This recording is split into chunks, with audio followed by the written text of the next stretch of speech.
Welcome to the Key of Imagination. This week we're going to be looking at the Twilight Zone episode, Mr. Bevis. We'll talk about whether or not this is actually supposed to be a comedy episode. We'll do a bit of a character analysis to see if Bevis is a likable figure.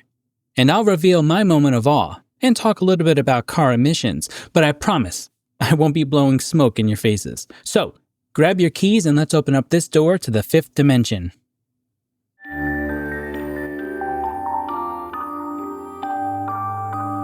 You unlock this door with the key of imagination. A cluttered space in home and mind. Those are some of the more accurate descriptions for Mr. James B.W. Bevis. But if you're going to be fair about it, you'd also have to include things like kind to children, confident in who he is as a person, and someone who is not willing to give in to the temptations of money. Those are also accurate descriptions of Bevis.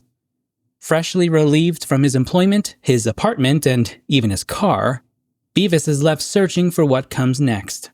He was not expecting, however, that the next thing would be his very own guardian angel. In fact, one person in every generation of Bevis receives special protection from the angel J. Hardy Hempstead. New clothes, new car, and a new promotion. Bevis has it all laid out in front of him. The only problem is that he had to give up everything that made him, well, him. The children no longer want to play with him. The car he loved is gone, and he has become what is, in his mind, a horrible thing, just another business suit. A dream scenario, however, for many, but a nightmare for him. So he tells his angel, thanks, but no thanks, and he goes back to being jobless, homeless, and without much of a sense of his future. But he will at least get to be himself, and he won't be completely alone. He'll still be receiving a little help from his guardian angel friend. Mr. Bevis is directed by William Asher. The teleplay is by Rod Serling. As for our cast, we predominantly have two players here. Orson Bean plays our titular character Bevis, and Henry Jones is our guardian angel J. Hardy Hempstead. The episode first aired on June 3rd, 1960. As for our tidbits, I have an odd one here brought to you by our old friend Martin Grams Jr. and unlocking the door to a television classic. The actor who plays Bevis, Orson Bean, came into the filming of this episode with a lot of excitement, thinking it was a pilot for a television show. He's quoted as saying, "My God, Rod Serling?" Henry Jones was a dear man to work with and kept thinking to myself how poorly executed the pilot was filmed. Looking back at it today, I can see why. The script was not up to Serling's standards. Now, those are pretty harsh words at the end, but I don't think they're unfair. You know, every so often when I have something critical to say about an episode, I think to myself, Serling was under a tremendous amount of pressure to get these out every week. I mean, I come out with a script every 2 weeks, and they aren't all fantastic. Let's be honest, come on. I try my best, though. In fact, I have a wonderful audience out there who keeps pushing me to be better, and I love you for it. Thank you so much. If you think about it, the fact that you really only have a handful of Twilight Zone episodes that aren't particularly wonderful is an absolute miracle straight out of, well, the Twilight Zone itself. And so, as the great Val Kilmer as Doc Holliday says in the cinema classic Tombstone, my hypocrisy only goes so far. And so does my criticism of Rod Serling. As for my initial thoughts, I certainly don't go out of my way to watch this episode. As I'll talk about in my second question, there's something odd about the Bevis character, something dissident or incongruent about him, and that dissonance doesn't really stop there. It extends itself to the argument about the genre of the episode itself. Is it a comedy or not? And that takes us to our first question. Question 1. Should this be considered a comedy episode? Okay, I might get myself in a little bit of trouble with this question, but I'm going for it. I watched this episode 3 times, and as I just indicated in my initial thoughts, like many, I don't particularly love this episode. I was aware of the overall general dislike that people have for it when I came into it. But as is the case, I always try to simply let the episode speak to me and see what questions naturally arise. With this episode, however, I did do something I don't normally do. I went to the various Twilight Zone lists of the worst episodes to see what people largely complained about, and one of the top complaints was that it was not funny. And I thought, wait, is it supposed to be? Was this supposed to be a comedy? It never really hit me that this episode was supposed to be funny in the sense that it should be categorized as a comedic episode, at least by our modern standards. But sure enough, on the top 10 worst lists, this episode is usually there, and it usually includes some kind of paraphrasing of the following. And stop me if you've heard this before. The Twilight Zone can't do comedy. I get it. Look, I get it, all right? The comedy episodes are usually the ones that are the least liked. But I do think that there's a bit of a misunderstanding there when it comes to Serling's definition or understanding of comedy as it relates to the Twilight Zone place itself. Not the show title, I mean the place. But I think we'll get more into that particular conversation at another time. Let's actually try and tackle this question about whether or not this episode should be considered a comedic Twilight Zone episode. But first, we'll need to lay some foundation about comedy through an old friend. What is comedy? Well, today we think of it as some form of entertainment that elicits a laugh from an onlooker or an audience of some sort, laughing being a key component. However, that's actually quite different from one of our earliest, perhaps even the earliest, discussions of comedy as a genre. Aristotle makes a very clear distinction between tragedy and comedy. In fact, we discussed Aristotelian tragedy in our The Fever episode when we talked about whether or not Franklin was a tragic figure. But this is the other side of the proverbial dramatization coin. Aristotle links the two genres, tragedy and comedy, because they're essentially ways at looking at one particular spectrum of human experience. Here is what he states in his famous work, The Poetics. Comedy aims at representing men as worse, tragedy as better than in actual life. But what does that mean? We have to approach this conversation with intention in mind. I actually found a great peer-reviewed article that sums this up best. It talks about how Homer, as in the author of the Iliad and the Odyssey, helped to bring about comedy as a genre with a shift in intention. In the article, the author, Quinn, states, Homer is therefore responsible for bringing about a shift in intention. He ceases to compose in the spirit of blame or with intent to injure, but rather to amuse. For Homer, as Aristotle puts it, dramatizes the ridiculous. I think this helps us, but we can probably still boil this down a little bit more. The point is this. Tragedy in the Greek sense is a fall from greatness. Think about figures like King Oedipus. We feel for his plight because, in a lot of ways, nothing he did was really completely his fault, and his punishment does not really seem to fit any crimes that he might have committed. For Aristotle, this is a very serious story. However, life is not filled with only serious stories. We also have ridiculous things that happen to us. This is where comedy comes in as a very specific kind of genre. And for Aristotle, Homer is really the first one to give it a sense of direction or purpose by intentionally bringing our attention to what dramatizing the ridiculous actually looks like. Take note of the language here. Dramatizing the ridiculous, as in, we're still not talking about laughing per se. Although I'm sure people chuckled at the idea of something ludicrous being dramatized in front of them. In fact, this all probably seems a bit comedic to all of you out there right now, right? Like, Joe, what are you talking about? Okay, hear me out. The idea that anyone would intentionally dramatize something ridiculous, something that is rather unworthy of story, was really quite unique. Aristotle, in fact, has to defend it here because it seems frivolous. And what do we learn from frivolity? Well, not really anything that's important. It's in tragedy that we learn to take life seriously, to be careful about how we conduct ourselves. From comedy, at best, we get a different view of something strange.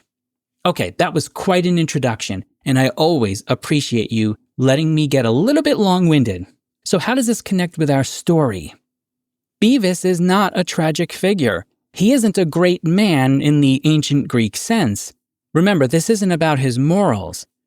There's very little distance between his life when it's at its best and his life when it's at its worst. In fact, he even tells us that he's been in this same predicament of no home and no job before, so there's very little for us to feel sorry about regarding him as a tragic figure. There is, however, these kind of moments of comedy in the Aristotelian sense, but not so much in our modern laughing sense. He is at times a ridiculous man, again in the Greek sense. And Bevis's quirkiness and charms, though, the problem is they don't actually raise his status for us to care enough about what happens to him. And as Aristotle notes, there's not really anything to be learned from his ludicrous behavior. So what are we left with? We're left with a series of ancient Greek moments played out on the screen with very little substance behind them. Think about it. He slides down the banister and falls on his butt into the street. Is it funny? Is it funny even in the modern sense? Well, maybe. I like physical comedy, and I like older physical comedians like Buster Keaton, who we will eventually meet in a future episode. However, and here is one of the biggest problems with the episode, there's a disconnect between the character and the comedy genre. Serling establishes for us at the beginning that the world is a better off place with Bevis in it. That's a very serious statement. He loses his job. He gets kicked out of his home. His car rolls over in the middle of the street. And what does he do? How does he react? He gets drunk. He loses his identity, his sense of self. Are you starting to see the problem here? There's nothing ridiculous about this. It's all really serious stuff. And what's worse is that Bevis is only a frivolous figure in seemingly unimportant situations. In other words, we're not really seeing a ridiculous figure reacting to serious problems. We're seeing a man who is quirky, but when it comes time to face reality is actually quite serious about it. So, what's the comedy? Nothing. This is one of the main reasons why I think people say that the comedy episodes sometimes in the Twilight Zone don't completely work. So, what's the answer to our question? Is it really a comedy episode? Was it meant to be? You know, I've rewritten the conclusion to this like 3 times already. It doesn't feel completely right for me to say that it is or it isn't. But I will take a stand here, actually, and you can push back on me if you want in the comments. I actually don't think it is meant to be a comedy episode. Nor do I think Serling really kind of set out for it to be one, especially when you consider how weighty everything is right from the get-go. I think it's a serious story about the importance of preserving one's identity and not allowing the various weights of the world to crush the sense of self. The fact that Bevis is somewhat odd or quirky is, to me, simply a choice. He could have just as easily been maudlin or happy, but he isn't. Had he been quirky all the time and reacted that way to everything that happens to him, then I think this might be a comedy episode. So, no, you might be surprised to hear me say this, but I don't think Mr. Bevis is a comedy episode. Question 2. Is Bevis actually a dislikable figure? You know, this might seem like an odd question as well. I think it's pretty clear that we're supposed to find Bevis at the very least a charming individual. After all, he's great with kids. He treats people kindly for the most part, and he seems like a pretty well-liked figure within his various communities. So what's not to like about him? Well, again, I think one of the reasons people dislike this episode so much, even if it isn't something that we want to say out loud, is that there are traits that Bevis has that really grate against our sense of humanity, maybe even against our primordial senses of safety. Yeah, you heard me right. We're going primal. I get it. You're thinking, Joe, you're dramatizing the ridiculous now. What do I mean by our primordial sense of safety? Well, one part of the conversation has to do with his chaotic self. An important aspect of civilization is that we create general agreements that help bind us together so that we can spend the majority of our time focusing on what is either most important or most desirable for us. Could you imagine if you had to consciously acknowledge every single person's existence around you at all times? I get it. I know. All of you out there, you're thinking, Joe, I do that all the time. Yes, okay, me too. I'm also a kind of socially aware ninja, always ready when something's about to go wrong. I bet you didn't have socially aware ninja on your bingo card, but we're keeping it in. Yes, we have to be aware of our surroundings constantly, but that's not really what I mean. We use social and environmental heuristics to shorten the distance between our perceptions of the environment and the decisions that we need to make. A common example that I use with my students when we discuss this is crossing the street. A simple task, right? Well, not really when you break down how many subconscious decisions and heuristics are being used. If you had to consciously make every decision just to cross the street, it would drive you crazy. Look on the ground in front of the left foot. If clear, take a step forward. Look on the ground in front of the right foot. If clear, take a step forward. If not, adjust your stride appropriately to land in a clear spot. Look up. Look to the left. Assess the speed of the oncoming car. Calculate it against your own walking pace. If your pace is faster than the approaching car moving forward... Okay, you get the point. And we haven't even crossed the street yet. That's why we shortcut those decisions to avoid the headache that would happen if we really tried to think about every single step. But when you include or introduce a chaotic element like Bevis, it disturbs our ability to use heuristics and makes us more consciously aware of our decisions. And that can be dangerous because our attention is now fixated on one specific thing or task, whereas before we could take in multiple scenarios of our environment at the same time. And that's when the saber-toothed tiger comes up behind you and gets you. Rah! Let's also talk for a minute about Bevis at work. Here too, we run into a problem concerning the reality behind the situation. One of the things that is most charming, or at least it's supposed to be, about Bevis is his quirkiness regarding his tchotchkes or items that he collects in his home and also at work. His desk is full of random items just scattered all over the place. In fact, his boss calls it a museum. Again, the other workers in the office seem to really like him. But here's the problem for anyone who has worked a day in a job with a team of people.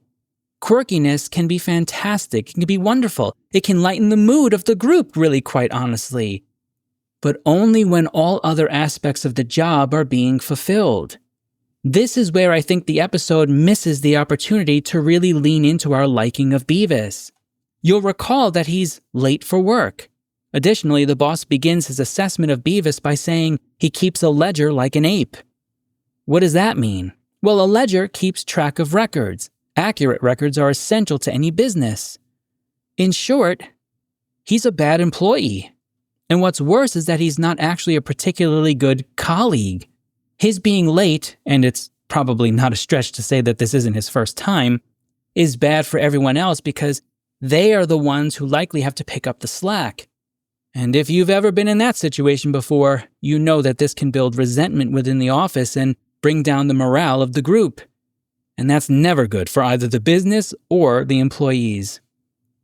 I think this episode reads a bit differently if Bevis is a good employee and simply gets fired because, as the boss also states, his eccentricities are beyond any kind of understanding. That is not a fireable offense. We would still like Bevis and find him charming. But given how bad of an employee and colleague he seems to actually be, I don't find much of that to be kind or charming. So is Bevis a dislikable figure? I mean, well, it's still a little bit complicated. Children don't have the same sense of responsibility as adults. They haven't been fully forged by the social contracts of civilization, and so chaos to them is simply a creative way of existing in a given moment.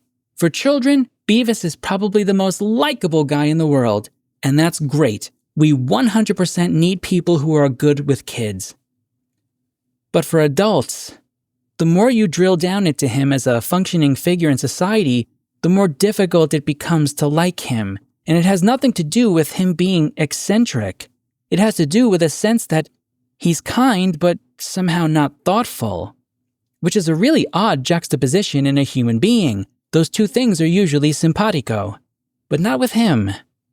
If we just look at Bevis from an adult perspective, no, I don't think he is a likable figure. And that sounds wrong coming out of my mouth, but I can't really argue much against it. And that makes me a little sad and probably a little less likable myself. Question 3. What are your moments of awe? My moment of awe came when I was trying to do a little bit of research on 1924 Rickenbacker cars. You see, like Bevis, I like to try and find knickknacks myself that connect with the Twilight Zone or even specific Twilight Zone episodes. It's a part of the Twilight Zone trinkets page that I'm always promising to finish in my How to Support the Show section of every episode, but have yet to actually finish it. Don't worry, I'm not quite at Bevis level yet, but I'm getting there. Now, in terms of this episode, I struck out on finding a 1924 Rickenbacker model that was just like the one used in the episode. But what I did find was an advertisement for the 1924 Rickenbacker from 1924, and something in it caught my eye in relation to this episode. In the advertisement, the company touts the invention of the air cleaner, which protects the lungs. Now, whether or not you buy my argument about this being a comedy episode or not, or whether or not you find him to be a dislikable figure or not, I think we can all feel better about the scene where he allows the children to push the car to get going, only to blow all of that smoke right into their beautiful little aged 5 to 12 lungs. Have no fear, moms and dads. That's good smoke. Clean smoke. That's Rickenbacker smoke. As for my rating, yeah, I'm obviously not a big fan of this one. I'm actually going to give this a lower upper tier rating. Now, if you think that's a bit harsh, I get it. But the reason for the low rating is this. When you break down the episode like we did, you actually realize something. There's no real payoff here at the end. I'm not talking about, most people think Twilight Zone episodes all have a big twist ending. And of course, we all know, those of us who have watched enough of these or all of them, you know that every episode doesn't have a twist ending, nor does it need a twist ending. I'm talking about the fact that the episode in some way doesn't have a payoff at the end. What do we learn here? What do we take away from this? I find it odd that at the very end, he goes back to the extreme and he tells the guardian angel, oh yeah, just put everything back the way it is. But then the guardian angel gives him back his car anyway. I find it odd that he can't simply say, hey, how about you just give me $50 for rent every so often and make my life better, because then I can also help the children as well, or help other people. I don't understand why he has to go to the extreme to say, I don't want this expensive car, expensive clothes, and expensive place, so I'm going to go back to just being jobless and homeless and all. I don't see the point there. I really don't. Additionally, the problem, and it's something we talked about too here, is with Serling saying at the beginning, the world is a better off place with him in it. I'm not going to argue that the world is a better place with Bevis not in it. But what I am going to say is I don't think Serling in this teleplay, unfortunately, did enough to show us why we need Bevis in this world any more than we need anyone else. And so if an episode can't really make good on its payoff, it's gonna get a lower upper tier rating from me pretty much every time. Next time, we'll be taking a look at the after hours, and here are your questions to consider when watching the episode. Question 1. What is it that draws the mannequins back to the department store? Question 2. How does this episode showcase the complex relationship we have with consciousness? And question 3, what are your moments of awe? It's time for some announcements and shout-outs. Our friend Anthony from the Fever Dreamland Theater channel on YouTube had the following to say regarding the Chaser episode. Hey Joe, I've been curious about your thoughts on this one. Episodes such as this, which are not fan faves, make for rough watches, but they are always fascinating to discuss. The Chaser is definitely on my worst list. That said, I agree. If Serling had tackled this one, maybe he could have salvaged it. Anthony, as always, thanks for taking the time. And as always, I encourage people to go and check out the Fever Dreamland Theater channel for some great content. In fact, Anthony's about to start a new endeavor over there where he's breaking down Night Gallery episodes. So, if you love Night Gallery or even just Serling, Fever Dreamland Theater is a good channel to go to. As for your thoughts on The Chaser, yeah, I do wonder about what Serling could have done with that script. As I mentioned, I think he could have made the other characters at least more rounded out, but I also think he might have been able to tap into the seriousness of the obsession angle. Which actually takes us to our next comment. Kelly Stanton 7378 aptly described Roger's situation from The Chaser as such. What a fascinating old episode, and great commentary as usual, Joe. So, Roger, my man, what did we learn? Obsession isn't so sweet when you're on the receiving end, is it? As always, on point, Kelly. You know what? Talk about missing the forest for the trees. I actually wasn't even really thinking about that point. It's not even so much just that he learns, Roger learns to be careful about what you wish for. But of course, he gets that same level of obsession thrown back at him that he had for her, for Leela.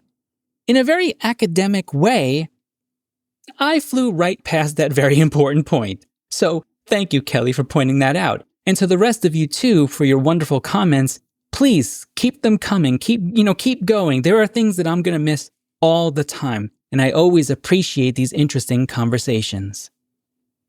You can continue our conversation by heading over to our Discord server and either starting a conversation about this episode or taking part in one that is already happening.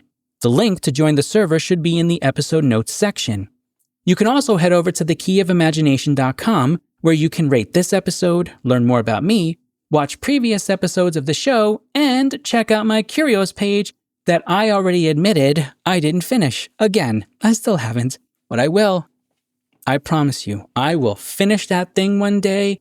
I really will, and it will be glorious. It'll be just like Bevis. Well, no, it won't be as bad as Bevis. It won't. I can't. I couldn't do it to my wife. I couldn't be as bad as Bevis. But I'm starting to build up quite a collection. I am. I encourage people to email me thoughts and comments, whether it's about a particular Twilight Zone episode, your rating for an episode, or about the Key of Imagination show. You can get those to me as a text email, an audio clip, or even a video clip of roughly no more than 5 minutes to keyofimaginationShow@gmail.com. Keep in mind, even though we talk about some serious topics, we're trying to maintain as family-friendly of an atmosphere as we can. If you would rather I not use your comments on the show, please indicate that so I can respect your decision. If you enjoyed the show, I ask that you please take a moment and do one or all of the following to help build our community. Rate the show, review the podcast, leave comments, thumbs up, all of the usual algorithmic gymnastics that will help get the show in front of more people and help us build our community of Twilight Zone fans. However, even if you do none of that, and you absolutely hated every minute of this, I would still like to thank you for spending some time with me. Until next time, remember, all doors are open to those who possess the key of imagination.